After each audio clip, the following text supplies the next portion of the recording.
What if I told you that a 2,000-year-old story teaches that the best way to pray is shamelessly? I know, it sounds a little weird, right? But today we're diving into this really fascinating sermon that unpacks a famous biblical parable with a surprisingly modern message. Okay, so the sermon we're breaking down today builds its whole case around one central question. But here's the twist. It starts with the answer. It's kind of like a reverse-engineered mystery, and it really challenges what we think we should even be asking for in the first place.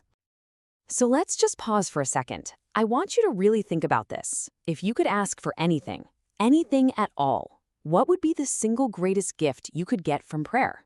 Is it health, wealth, happiness, maybe peace? Well, the sermon's answer is this: the ultimate gift, the thing that unlocks everything else. It's probably not what you'd expect. It's the Holy Spirit. Now, I know that might sound a little abstract, but just stick with me here, because the logic behind this claim is what's so powerful. So how in the world does the sermon get to that conclusion? Well, the entire argument hinges on a parable Jesus told. It's a super simple story, really, just about a late-night problem, but it holds this huge lesson on how we should approach God. All right, so this story is often called the parable of the friend at midnight. And on the surface, it's a pretty straightforward tale about a neighbor in a desperate spot. Okay, so just picture this. A friend shows up at your house super late at night, and you have a massive problem. You've got zero food. So in a total panic, you run over to your neighbor's place, you're banging on the door, begging for some bread. And what do you get back? Just a grumpy shout from inside. Go away, we're all in bed.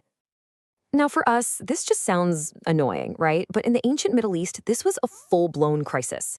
Hospitality, that was a sacred duty. Not having food for a guest was a huge social shame. And you gotta remember, there are no refrigerators. Homes are basically one big room where the entire family sleeps together. So this late-night banging wasn't just a nuisance, it was a major public disturbance. And this is where the sermon makes its big, pivotal turn. Because the story ends with the neighbor eventually giving the guy some bread. But why he gives in, that's the whole point. And it all boils down to how you translate one single word. So the original Korean sermon hones in on this word, kangcheongham. Now it's usually translated as persistence or importunity, but the sermon argues for something way stronger, way more provocative. It's arguing for shameless audacity. In Korean, you'd think of the word bum. It's like being brazen, almost rude, just having a ton of nerve. And that completely reframes the story, doesn't it? The neighbor doesn't give in because he's a good friend who feels bad for the guy. Nope. He gives in because this man is causing a huge, embarrassing scene, and he will do anything to make him just go away. The guy is being totally, utterly shameless, blowing past all the social rules to take care of his guest. And right there, that's the genius of this story, according to the sermon. See, Jesus isn't saying God is like the grumpy neighbor. He's setting up this incredibly powerful contrast. He's saying God is the complete and total opposite of that guy. I mean, the contrast couldn't be more stark. The friend is annoyed. God is joyful. The friend has to be woken up from a deep sleep. God is always, always listening. And the friend, he gives the bare minimum just to solve the problem. But God gives the absolute best gift possible. And he gives it out of love. This is what scholars call an a fortiori argument, basically an argument from a lesser case to a greater one. And the logic is so simple and powerful. It's like this. If even a grumpy, inconvenienced human will cave to shameless asking, how much more will a loving, perfect father respond to his own children when they come to him with that same bold confidence? So, all of this builds up to the final big conclusion, which brings us right back to where we started, to that surprising answer about what the ultimate gift really is.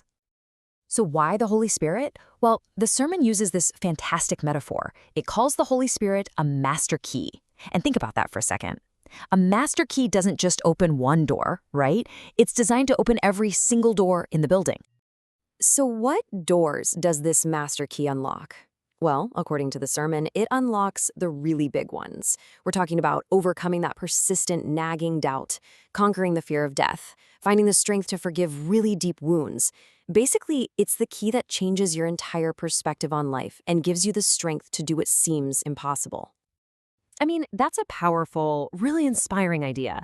But The sermon closes with a pretty sobering question. If this is the model for prayer, bold, confident, shamelessly asking for the very best, does our faith today actually look anything like that? So the sermon points to a survey of Christians in Korea that has some pretty startling findings.